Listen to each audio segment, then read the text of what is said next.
ঢাকাই সিনেমার এক সময়ের জনপ্রিয় চিত্রনায়িকা শাবনূর সামাজিক যোগাযোগ মাধ্যমে নিজের জন্মদিন উপলক্ষে এক বিশেষ ভিডিও শেয়ার করেছেন।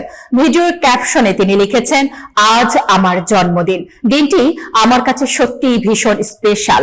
সামাজিক যোগাযোগ মাধ্যমে, ফোনে, মেসেজে যে অগাধ ভালোবাসা ও অসংখ্য শুভেচ্ছা পাচ্ছি তা ভাষায় প্রকাশ করা সত্যিই কঠিন। শাবনূর জানান, ভক্ত, সহকর্মী ও শুভাকাঙ্ক্ষীদের এই ভালোবাসা তার জীবনের সবচেয়ে বড় প্রাপ্তি এবং অনুপ্রেরণা। তিনি আরো লিখেছেন, আপনাদের পাশে পাওয়াটা আমার জন্য আশীর্বাদ।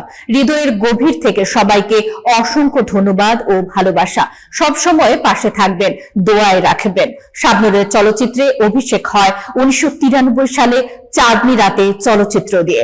ব্যবসায়িকভাবে ব্যর্থ হলেও পরে সালমান শাহ এর সঙ্গে জুটি বেঁধে তিনি চলচ্চিত্র জগতে সাফল্য অর্জন করেন। 2005 সালে মুস্তাফিজুর রহমান মানিক পরিচালিত দুই নয়নের আলো ছবিতে অভিনয়ের জন্য জাতীয় চলচ্চিত্র পুরস্কার লাভ করেন।